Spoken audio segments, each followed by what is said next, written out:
Olá, seja muito bem-vindo, seja muito bem-vinda à preleção do Centro Espírita da Consolação. O tema da nossa reflexão de hoje é a necessidade da reencarnação. Este tema está no capítulo 4 do Evangelho segundo o Espiritismo, cujo título Kardec deu uma passagem de João: Ninguém pode ver o reino de Deus se não nascer de novo. E, especificamente, a necessidade da encarnação está nos itens 10, 25 e 26 do Evangelho segundo o Espiritismo. Para nós aproveitarmos da melhor maneira esta reflexão, ela exige recolhimento anterior, foco, atenção. Por quê? Porque Santo Agostinho nos instrui que no recolhimento e na solidão nós estamos com Deus. Enquanto nós estamos refletindo o tema do Evangelho, nós estamos recebendo o tratamento espiritual. Esse tratamento consiste na leitura e reflexão de um tema do Evangelho, como nós já dissemos, mais um passo ao final. Então, nós convidamos você a ficar conosco até o final deste vídeo. Além disso, nós estamos recebendo a assistência dos nossos amigos espirituais. E lembrar que o tratamento espiritual não substitui o tratamento médico. Vamos então elevar os nossos pensamentos aos bons espíritos, agradecendo muito por essa oportunidade de reflexão, por poder parar nesse instante e pensar sobre os ensinamentos do Mestre Jesus em busca da nossa felicidade. Pedimos também que no final, nas nossas vibrações, elas alcancem os espíritos sofredores e que eles possam se melhorar. Graças a Deus. Então, todos os ensinamentos do Mestre Jesus devem ser aplicados no sentido espiritual.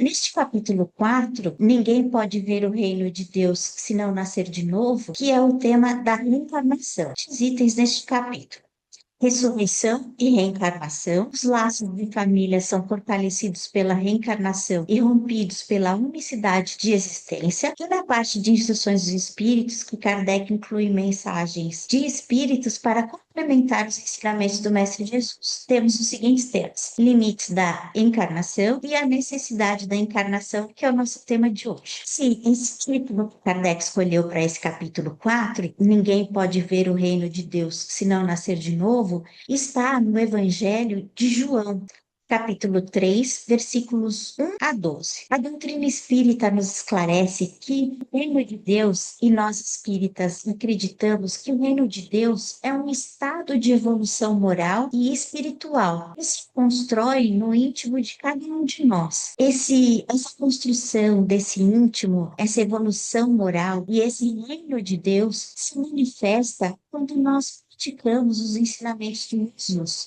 Isto é, quando nós cultivamos o amor ao próximo e praticamos a caridade, buscando assim a nossa perfeição individual, contribuindo para a perfeição coletiva. E assim conquistamos a nossa paz interior. O nosso item, a necessidade da encarnação, está relacionado com esta passagem de João. Ninguém pode ver o reino de Deus se não nascer de novo.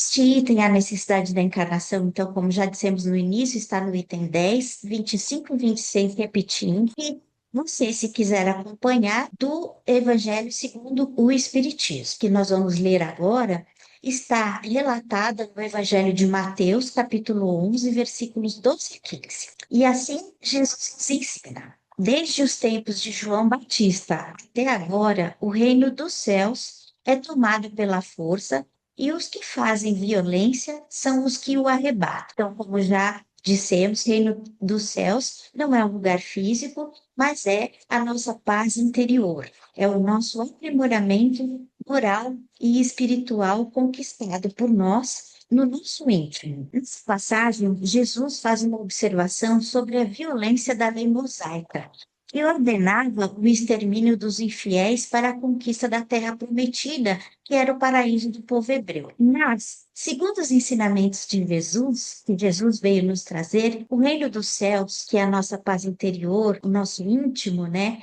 em paz, ele é alcançado pela caridade e pela brandura de coração. E Jesus continua neste ensinamento: porque todos os profetas e a lei até João profetizaram. Jesus aqui está mencionando João Batista. João, também chamado precursor, é o último profeta enviado para nos ensinar a viver de acordo com os mandamentos divinos. João foi enviado para preparar os caminhos de Jesus. João Batista, o precursor. E se vos quereis bem compreender, ele mesmo é o Elias que há de vir. Jesus aqui prega a lei da reencarnação.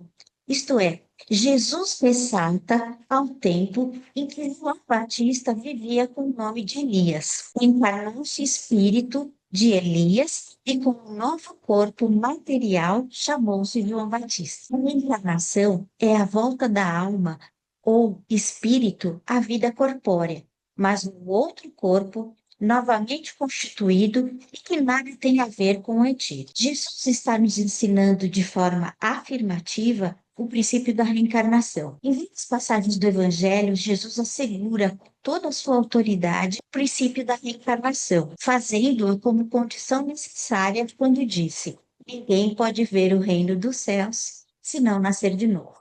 Tudo se encadeia na doutrina espírita, tudo se relaciona. Jesus continua aqui. E tem ouvidos de ouvir, ouça. Mateus capítulo 11, versículos 12 e 15. Na época de Jesus, nós e a grande maioria não estávamos em condições de compreender as leis divinas. A revelação das leis divinas é progressiva. Os ensinamentos são trazidos paulatinamente e sendo os novos sempre que os anteriores tiverem sido assimilados. As leis divinas nos impelem ao bem e ao amor. Por isso, Jesus é a expressão mais pura dessas leis. Contudo, como a prática dessas leis ela exige, reclama esforço próprio e às vezes até árduo da nossa parte, muitos de nós não ouvem as leis divinas, deixam para lá, não escolhem mudar os hábitos, as ações e os pensamentos.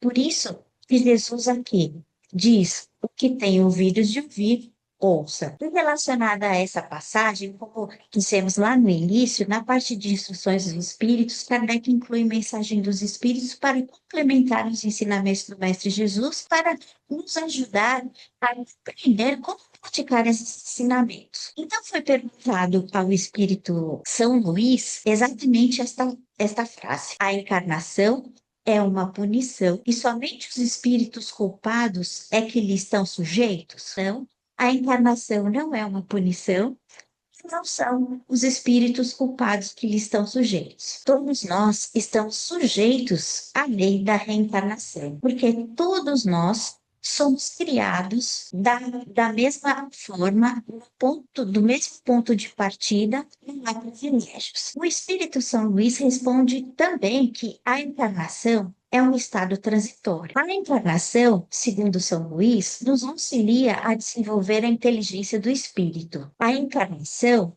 é uma tarefa que Deus nos impõe como prova para exercitarmos o nosso livre-arbítrio, as nossas escolhas.